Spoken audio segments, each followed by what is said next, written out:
Hello and welcome to this webinar. This is one of a series of webinars around the English Reading Functional Skills Level 2 exam. This one probably covers the most difficult topic on there, which is around language and text features and devices. It's probably the most difficult topic just because there's a few bits of terminology that you'll need to learn if you don't know them already. And that's what people probably find a bit tricky. So you will need to just go through, learn some of those. You might want to take a screenshot or make some notes as you go along, just so that you can practice some of the terms. If you can't memorise them all, that's fine. As we go through, I'll show you what I think are the easiest ones to remember, and that should be enough to get you a few marks on those questions on the exam, even if perhaps you might struggle to get full marks. Hopefully some of you will find it fairly straightforward, and you may know some of the terms already.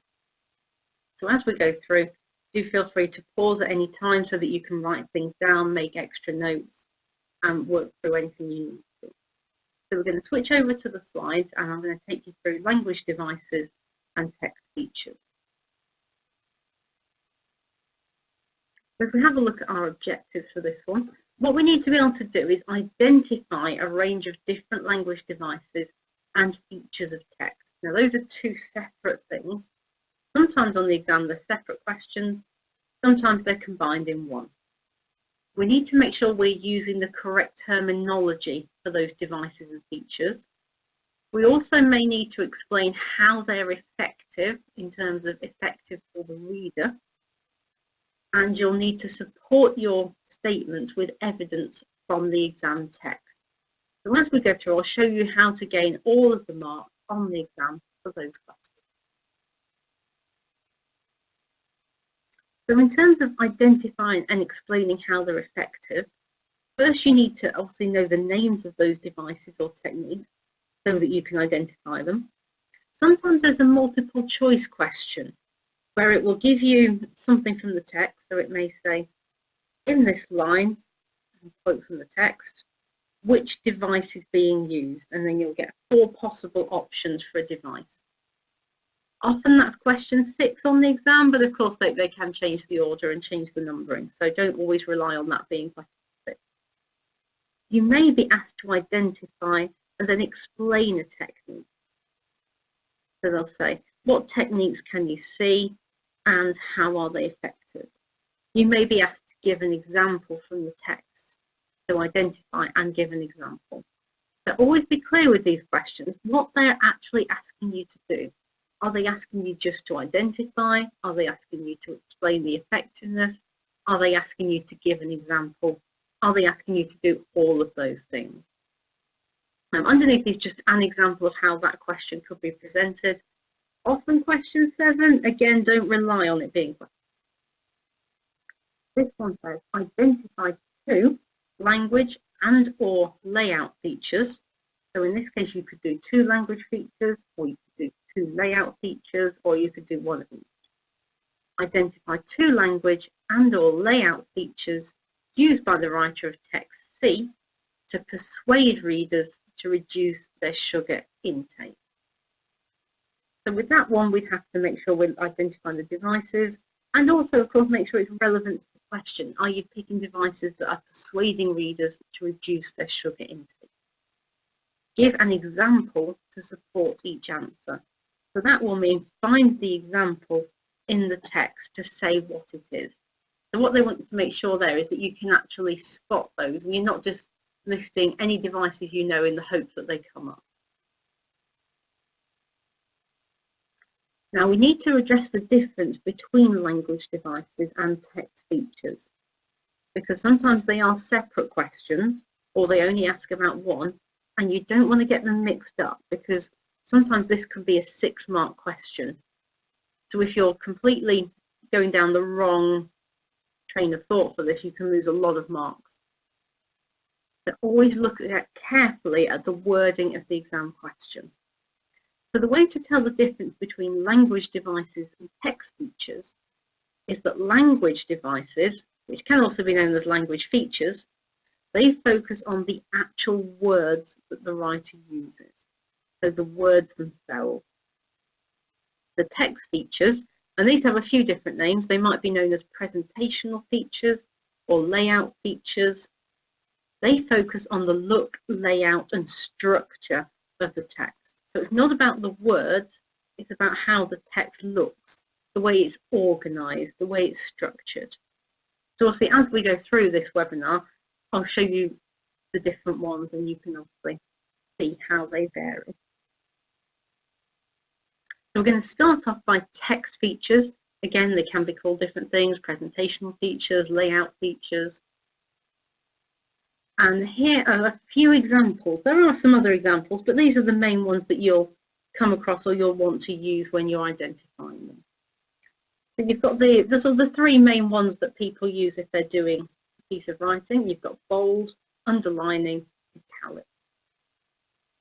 So they are three separate text features, so you can identify each of those. Next one's different font styles.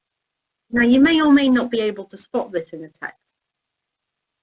Sometimes font styles are very obvious, so we all probably know Comic Sans is the joke font. People tend to see that one quite clearly. If you've got Comic Sans at one point and Times New Roman somewhere else, it would be quite easy to say different font styles. Otherwise, it might be a bit hard to spot differences, so that might be one you won't want to look at. The size of the font. So you might have your heading in a large size, that's a feature. The actual heading or the subheading itself can be is a feature. So if your text has a heading, then you can pick that as the feature. Or if it has subheadings, you can pick one of those as your feature. If we just very quickly went back to the last slide where it had that question on, 2 language and layout features to persuade readers to reduce their sugar intake. So if the heading was something like how to reduce your sugar intake, then your text feature, you could say heading, states, and then this example. You might say bold heading, states. Another example of a text feature, bullet points or numbered lists can sometimes be used in the text. So in our sugar one, perhaps they've got, here are 5 ways you can reduce your sugar, and then numbered 1 to 5. So you would say a numbered list showing you the 5 ways to reduce your sugar, and you might quote perhaps bullet point 1. Image or images. Now, a couple of years ago, the examiners were very specific about the marking of this, so it's worth just taking this point on board. If there's only one picture, then only say image. So if you said images and there was only one picture, then the examiners were not giving you the mark. So do be quite careful when you're writing down some of these examples. Be really clear about what you're referring to.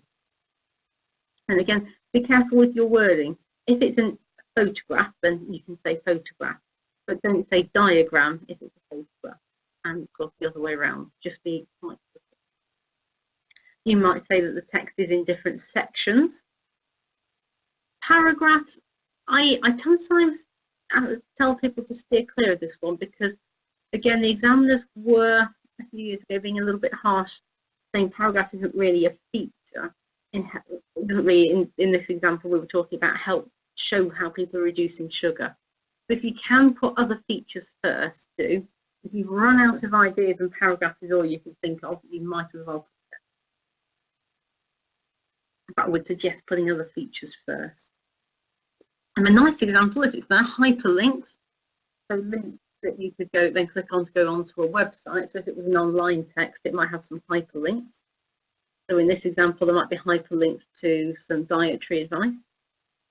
And boxes, or you could call them text boxes. So a box, a coloured box usually around a text. It's a feature, it's a way of organising your information.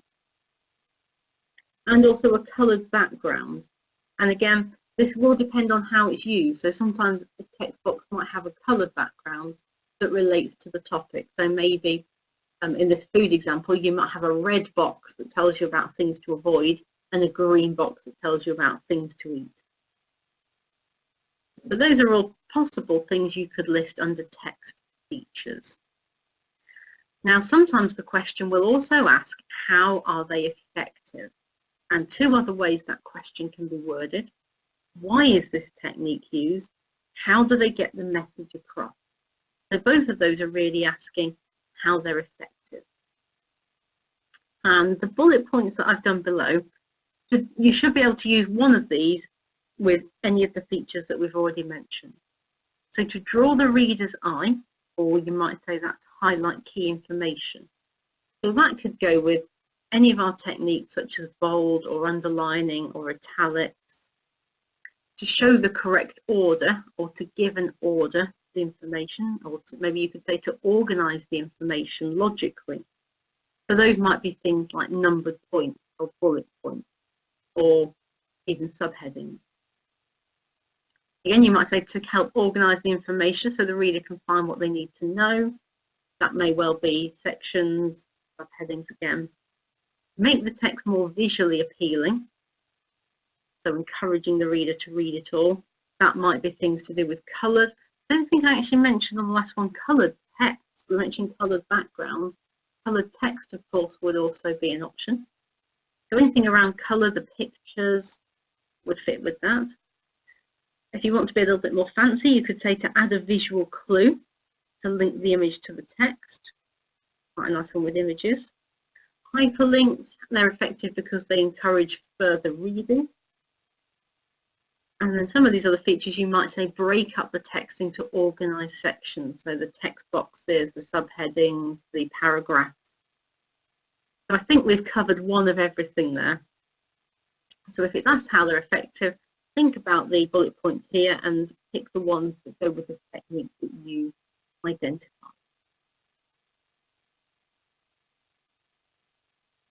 So I'm going to ask you to have a go now to identify what features you can see on each of the next few slides. So we'll see a feature, and then on the next slide we'll see the answer, what it actually is. So if you look at this piece of text, what text feature can you see?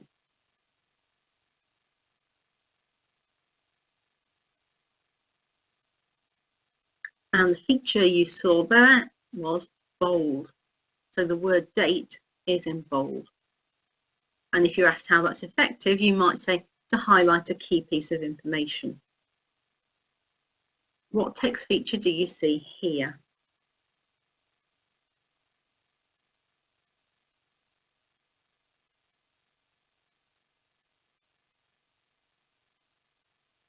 And the text feature there is italics. So this last bit, the date, is in italics.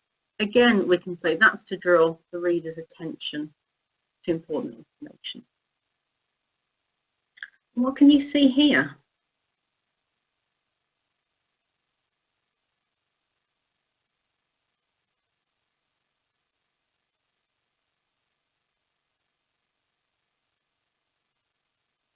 And on that one, you could see a bold heading. So the heading's in bold. You may also have said that the heading was in a larger font than the rest of the text. There's a couple of things you could have said there. And what feature do you see here? So what are the arrows pointing at? The arrows are not the feature. What are the arrows pointing at?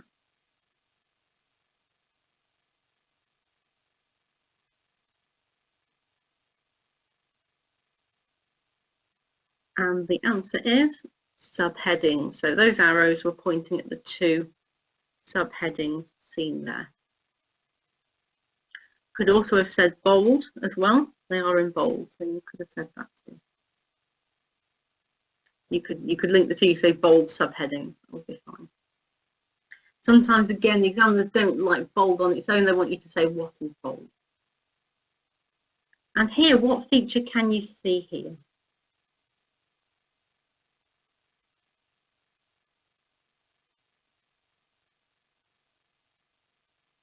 And the feature you can see is numbered points. So you can see 1, 2, 3, 4, 5 numbered points. Now in the next few texts, we're going to see two features. So can you identify both of the features you can see?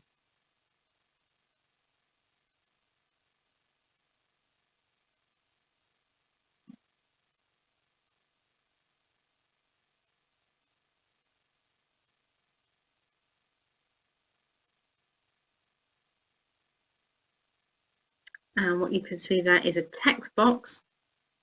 So the text box going in the middle, and colour. So the text box is using colour. So they are two separate features. Some of you may actually, we didn't mention this one before, brackets. They can be a feature as well. So brackets can show you additional information.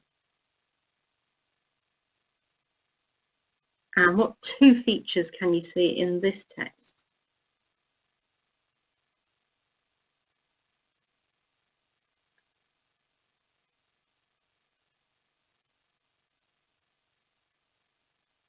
And the two features you can see are bullet points and italics. So italics at the top, bullet points down the middle. And what two features do you see here? So aside from the ones that we mentioned earlier when we saw the part on the left. So what two new features can you see here?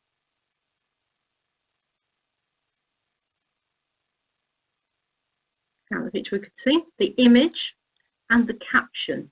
So the caption is the bit underneath the image here as well.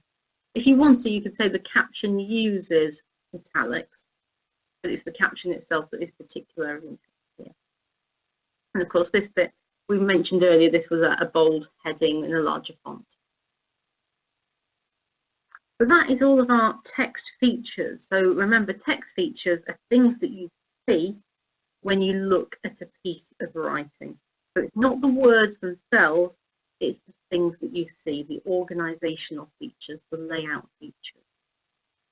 So now we're going to look at the language devices or language features. And these are the words that are used. How you can spot these type of questions, because they may not always be obvious. And this is sometimes the trouble. People learn the language devices, but because the question doesn't say list the language devices, they actually answer their own sort of question. They don't answer what they've been asked. So here's another couple of ways the question could be worded. How does the writer convey their message? How does the writer convey how they are feeling? What techniques does the writer use to convince the reader? Explain two ways the writer tries to convince the reader. Identify two methods used by the writer to present ideas. Give an example to support each answer. So methods, ways, convey their message, techniques. All of these things are suggesting that it's a language devices question. So here are some of the key language techniques. Again, there are others that you could mention if you know them. I've just picked out what I think are the main ones. And this little poster, this is what I always say to people are the top 6. So if you can't manage to learn any other ones, just learn these 6. Because to me, these are the easiest to spot in any text, because there's something obvious about them that makes them stand out, which I'll explain in a moment. So the first language device, questions, or possibly rhetorical questions. Now these are easy to spot because, of course, at the end of them, they'll have a question mark. So if you look at your text and you see a question mark, you can say that that text uses questions. Obviously, rhetorical questions, you'll need to read it to decide if it is rhetorical, because sometimes a text might use a question and answer style of writing. So it might say, how do I apply for the job? You apply for the job by submitting your online application on our online portal. So just be careful. Don't always just go for rhetorical questions. Make sure you know which way. If we go around to the right, use of facts or statistics. Statistics are generally easy to spot because you're looking for the maths bit. You're looking for the 1/4 of people thought this. 80% of our viewers said this. So you're looking for the numbers. So if you can see numbers in there, or fractions or percentages, anything like that, check it's a statistic, and then you can say use a statistic. Carrying on around in a clockwise direction, we've got direct address. Now by direct address, we mean the writer is directly addressing the audience, the reader, by using the words you or your. So anywhere in your text you look through, you see the words you or your, you can say the writer uses direct address. And then you can just put the word you as your example, or you can obviously put a short quote from the text. You must always proofread your application as an example. So that's another one where you can easily see the example by just looking at the text. The word will jump out at you. People tend to find repetition sometimes easy to spot. It does depend how often it's repeated. So you're looking for repetition either of a word or of a phrase. So for example, in an advert, there might be repetition of the word free or new or best. Or it could be repetition of a phrase. So for example, some of the mottos for supermarkets, like every little helps, might be repeated in a text for that supermarket chain. So any words or phrases that are repeated more than once, then you can identify the technique of repetition. Carry on round, quotations. Now, a couple of different sorts of quotations. It might be quotations from somebody involved in the piece. So if it was a piece all about healthy eating in the workplace, maybe an article about that, you might have the managing director of the workplace giving a little quote saying, we really support healthy eating in the workplace, etc., etc. Sometimes in an article, you may also have a quotation from an expert. So if it was that healthy eating example, the quotation might be from a nutritionalist. So Dr. Raj says, workplaces can do more to support healthy eating by doing X, Y, and Z. So you could say quotations or quotations from an expert. And again, easy to spot because, of course, they'll have speech marks, they'll have quotation marks around them. You can just look for that punctuation and then you can spot them. So go on to a green text, instructions. The fancy word for that is imperative or imperative verb. And that means starting your sentence with an instruction word. So it might be sit over there, complete the form, count the items. So you start off with a verb with an action word telling the reader what you want them to do. Sometimes persuasive charity adverts might do this, so they tell you how you can support them by doing these 3 things. So you can either say that the text uses instructions, or you could say the text uses imperative, and then you could just quote one of the instructions it gives. So those are sometimes harder to spot, but once you know you're looking for the action word starting off your sentence, you just reading through, looking for instructions, then that can be quite easy to spot. So there's 6 ones there that I think if you're going to learn anything, learn those 6 and hope that that's enough to answer. And of course, hopefully you want to learn more, so we'll see some other techniques. So here are some of the further techniques. Some of these are the ones we've seen already. We're just to repeat them just to give you an example of them as well. So repetition, of course, we've already said, is using the same word or phrase a number of times. If you have a look at the text under the example, you might see that the word that's been repeated is the dark. It's afraid of the dark, the dark, the dark, the dark. That's quite an obvious repetition because it starts off, it's in every single sentence. Of course, on the exam, it may not be as obvious.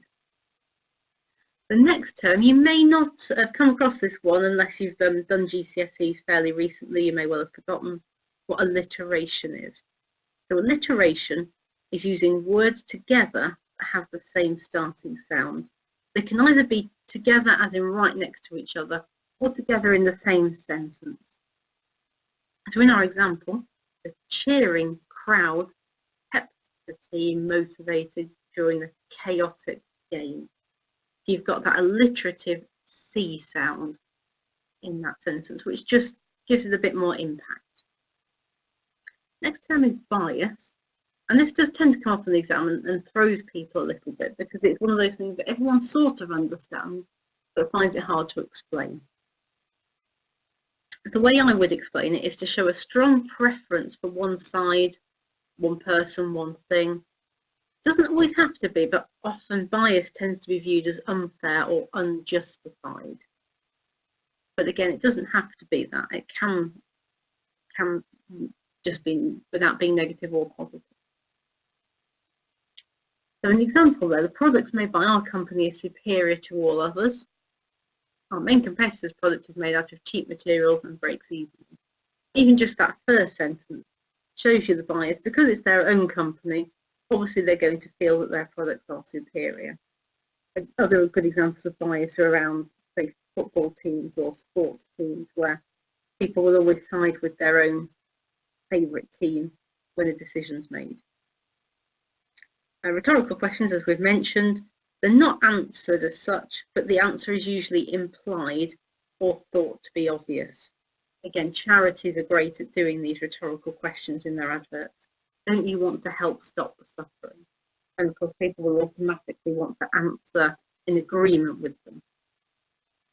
So we've got 4 techniques there. There are more, so we'll keep going. Rule of 3. This can also be known as pattern of 3. So both of those things. And that is just using 3 examples or 3 words in a description or explanation.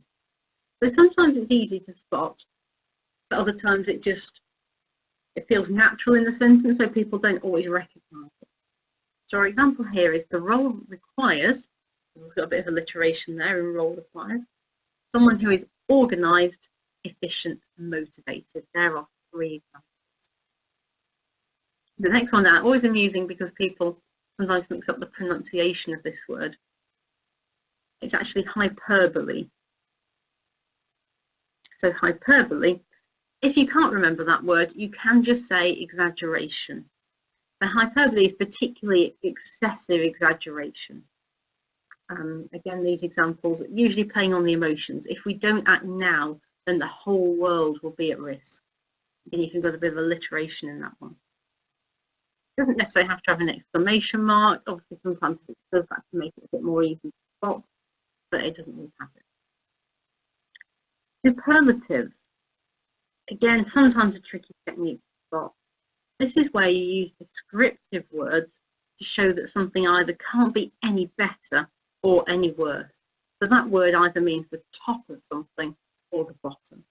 So examples of superlatives: best, greatest, tallest, worst, ugliest. So if something is the worst, it can't be any worse than that. That is the maximum it can be.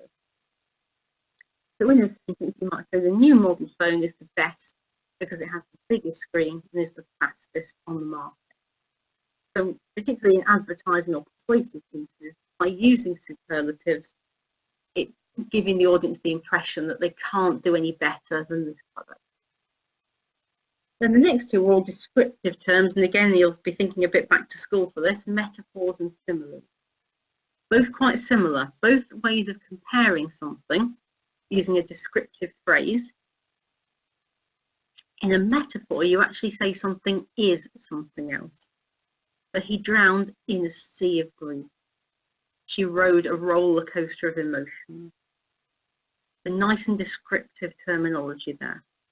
In a simile, you do the same thing, but you use the words like or as part of that description. He was as tall as a tree. It was as light as a feather. She slept like a log. So you're not saying something is something else, you're saying it is like something. But I think those are probably quite tricky to spot a lot of the time.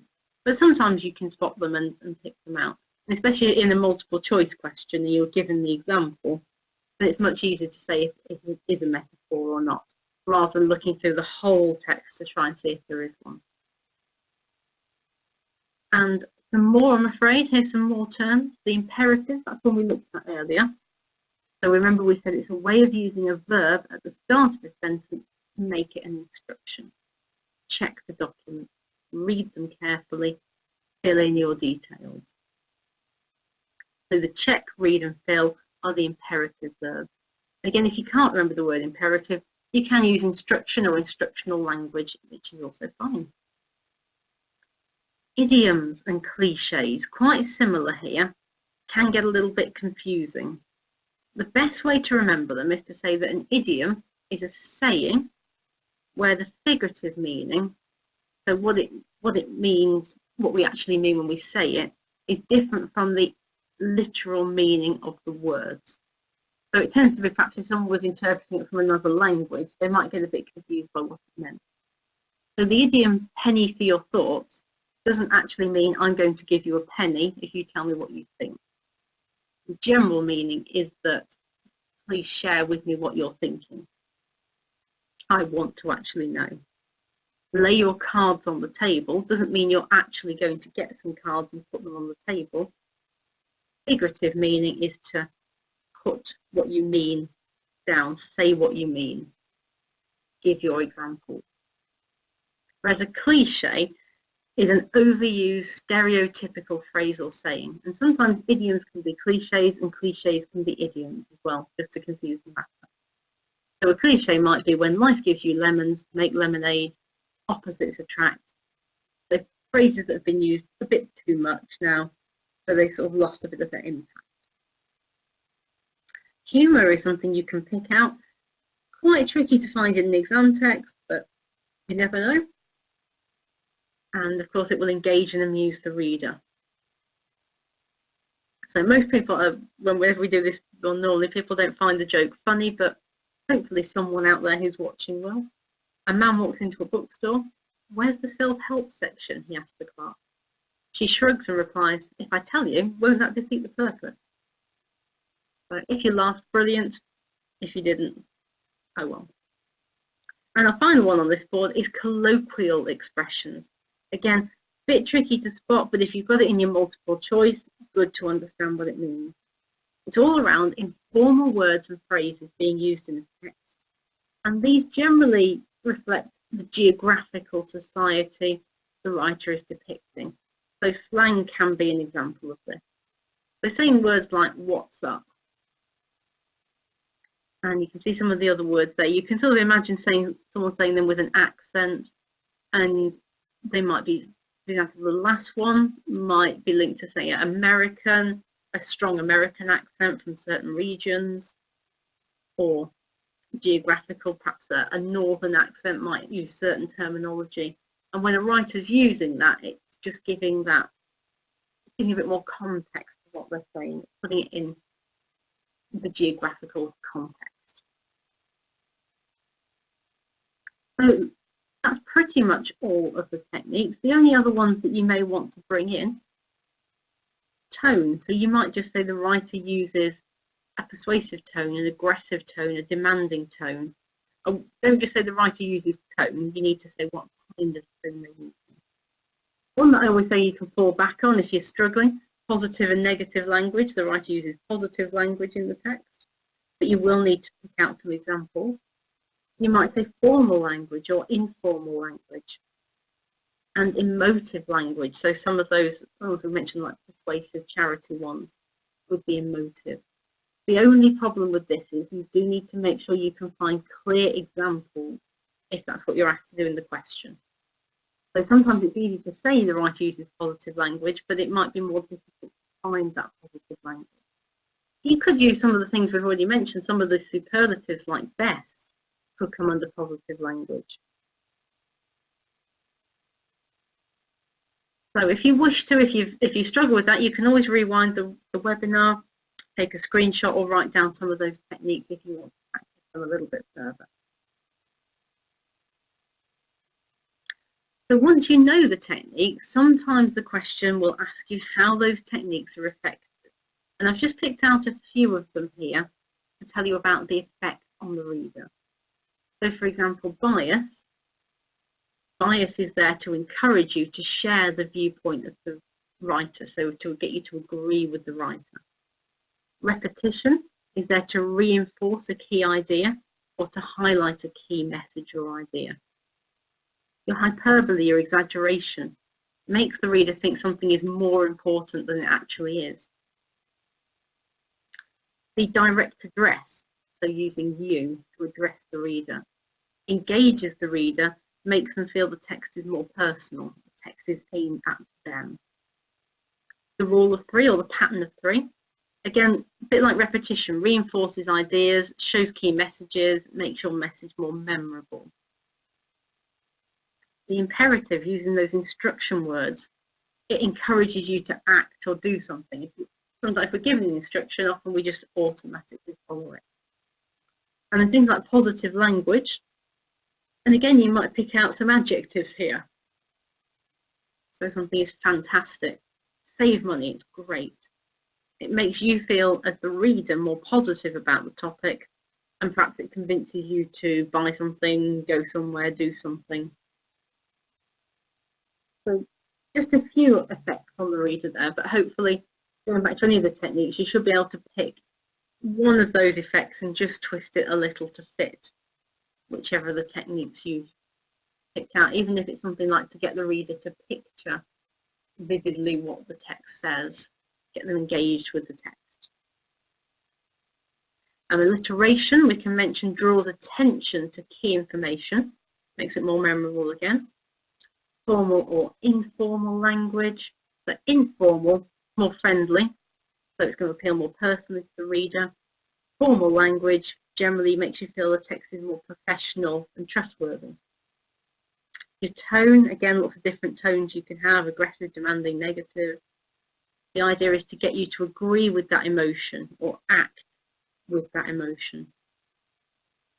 Questions, so just normal questions or rhetorical ones, encourages the reader to think about the topic or possibly agree or identify with it. So those are some of those effects. I'm going to get you to have a go now at trying to identify as many language devices as possible. I'm going to put a text on the screen. It's split into part 1 and part 2, so we'll see part 1 first. Think back to all the devices that we've looked at. Again, if you want to pause and go back to them for a little bit and have another read, that's fine. When we look at the text, read through it all, list just the language devices. We're not doing layout presentational features at the moment, just language devices. And then I'll go through the ones that are there and see which ones you managed to find. Pause the webinar so you can read it through at your own pace and identify which techniques are being used. Okay, so pause now, and in a couple of minutes we'll go through it.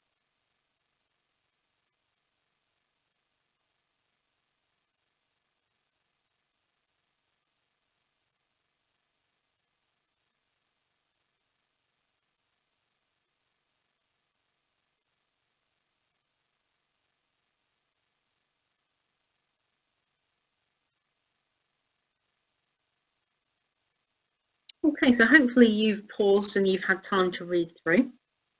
I'm going to have a look on the next slide at some of the things that were in there. So, did you spot the repetition of the word top tips? As we go back, it's here in the title. A lot of people never think to read the title of these pieces. They always go straight in at the first line. Big piece of advice, always read the title. You've got top tips there and top tips on the second line, and also at the beginning of paragraph 2.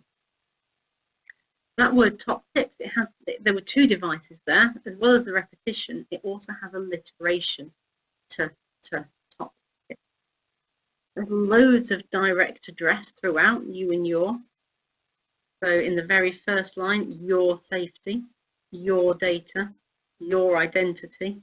You should avoid being the victim. Lots of yous and yours. Imperative verb, follow these top tips. So on the second line of that new sentence there, follow these top tips. Giving the reader an instruction, that is telling them to do something. There's a statistic in there, 86% of passwords are easily hacked. And there's a quotation, you could say a quotation from an expert, where Tim Wood said, always use a password that's at least 10 characters long and has a mixture of capitals, small letters and numbers. So that's a quotation. So I've picked out those 6 techniques. You may even have seen some other ones that I haven't spotted. So if you did, that's brilliant.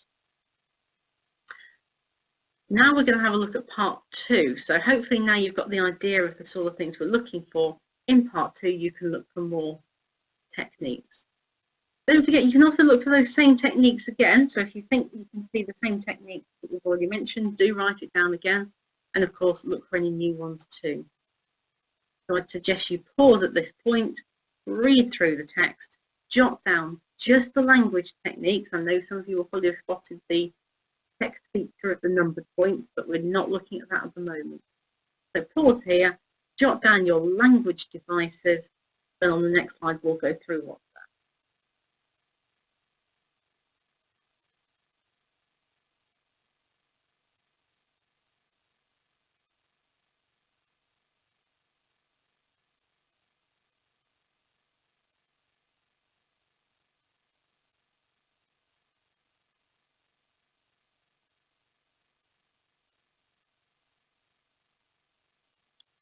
Okay, hopefully you've paused and had time to read through and you've written down a few of those devices. Let's have a look at them. So alliteration again, top tip, and also, now this has got two different names. You could say alliteration for stay safe. Actually, using it with the S sound has its own name, which is called sibilant. Hopefully you'd be okay on the exam saying alliteration again, but just so you're aware that has got its own special name. There's more direct address of you and your. There's a pattern of 3 or rule of 3. Realistic, trustworthy, and expected. So if we just look at the text, that was on in the sort of second paragraph, going from the first to second line. You can ask yourself if the content is realistic, trustworthy, and expected. Using those 3 things makes that a bit more memorable. There's a rhetorical question. Who wants to spend hours on the phone to their bank reporting fraud? The question mark spotted there. Oh, I missed the imperative verb, so look, type in, and install. And they went with the numbered points. Although the numbered points themselves we can't mention if we're just doing a language devices question, we can mention the imperative verbs that start us off: the look, the type, the install. There's a normal question as well. You might say rhetorical or normal. Is it realistic that you've got a parking ticket in Glasgow if you've never been to Scotland? But it doesn't matter really with that one which one you say. And this is the hardest one, I think, to spot: emotive language. So unscrupulous scammers prey on the weak and vulnerable. So that use of emotive language there to really get the audience, the reader, engaged and agreeing with their viewpoint. So well done if you spotted a few of those techniques. Don't worry if you didn't get all of them. On the exam also they won't ask you to pick out every single technique that's in the piece. They might ask you to pick 2 or 3 out. So if there's enough in there, that gives you a lot of choice over what to do. If you're not too sure of one, I'll try and stick with the obvious ones first. Now, those ones we said, like the direct address, the rhetorical questions, the statistics, the things you can definitely say fit that question. So hopefully now you can identify a range of different language devices. So you can look at the question. If the question says, what is this language device? You can say, that's a rhetorical question. That's a statistic. That's a metaphor. And identify features of text. So you can say, this text uses a bold heading. This text uses a coloured text box. This uses underlining. It uses bold subheadings. Then you make sure you're using the correct terminology. So some of those things we've mentioned: imperatives, rhetorical questions. We've then talked about how to explain how those devices and features are effective. So they engage the reader. They highlight key information. They make the reader think more about the topic. So there's lots of different things you can say about how something is effective. And supporting your statements with evidence from the text. So that's a bit like I did here. So when I identified alliteration, I put in top tip. When I said rhetorical question, I used my evidence. When I did pattern 3, I quoted the 3 words. So you don't need to quote giant chunks of the text, and that's actually a bad thing to do, because the more that you quote, the less the examiner will be confident that you've understood which bit is actually the alliteration or which bit is the imperative verb. So be very concise with your quotations. Okay, so that is all of the language and text devices. I know there's a lot there to go through, and there'll probably be quite a few of those you're not familiar with. So I would really suggest that you perhaps have made some notes there. If you're not too sure, go back, make a few extra notes. You can always download more of these devices from the internet if you want to learn even more of them. My best suggestion would be to go and have a look at one of the practice exams now. Generally, as I said, questions 6 and 7 are the ones that use these devices. So if you go on the Edexcel website, you can find lots of past practice papers, download one, have a go, then download the mark scheme and you can check your own answers. If ever in any doubt of that, you can always ask someone who's done some marking before which ones of your answers would get the full mark. So do always check the mark scheme because it can be quite specific with the wording, so it's worth knowing whether what you've written exactly fits what the mark scheme is looking for. And of course, there'll always be extra devices and techniques that we haven't mentioned because there are so many out there. I've just picked out, I think, the ones that are either easiest to remember or the ones that you tend to come across the most. So that's it. Good luck with your reading exams. Go and have a practice, and I hope that you're feeling a bit more confident about what those language devices and text feature questions are actually asking you to do. So good luck.